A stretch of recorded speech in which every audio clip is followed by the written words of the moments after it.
जिस समय अंतिम समय होता है जीव का,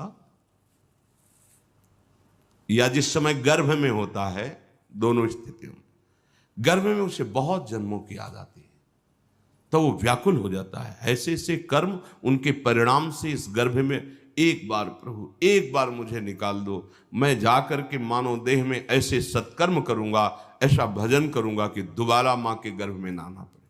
जब अंतिम समय होता है तो जितने इस जन्म में दुष्कर्म या सत्कर्म के सब सामने घेर लेते हैं, बहुत जन्मों के कर्म संस्कार छा जाते हैं, और जो उसको योनि मिलनी होती है वही चित्त अटक जाता है। आगे बहुत सावधान, बहुत सावधान। कह रहे हरिराम व्यास जी, 14 लोकों में घूम कर, मेरी स्मृति इस समय जागृत, 14 लोकों में घूमा हूं, हर जगह सुख भोग की लालसा में हरि का विस्मरण ही होता रहा। हरि का स्मरण कब होता है अखंड? जब लौकिक सुखों की, भोगों की चाह खत्म हो जाती है। होगी कैसे? भगवान नाम जप से। हरि का विस्मरण कब होता है? जब किसी भी भोग में महत्व करके भोग रहे होगे, उस समय हरि, और अगर हरि स्मरण है तो उसमें सुख नहीं मिल सकता, क्योंकि सत्य प्रकाश तुम्हारे साथ है। इसीलिए बड़े भाग्यशाली जन हैं जो रात दिन नाम का पहरा बैठा लिए हैं।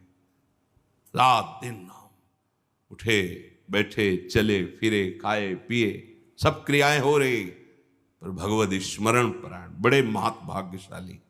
ये जो लोग कहते हैं ना, नाम में रुचि नहीं हो रही, नाम चल नहीं रहा, भाई सिद्ध तो नहीं हो गए ना। रुचि तो भोगों में है, अब नाम अरुचि पैदा करेगा भोगों में, फिर नाम में जब रुचि आएगी तो नामी का रूप झलकेगा। धैर्य पूर्वक जपिए।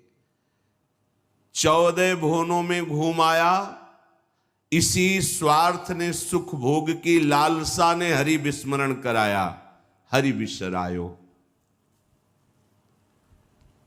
करोड़ों ऐसे अपराध किए जन्म जन्मांतरों में, जिन्हें ब्रह्म हत्या कहते हैं,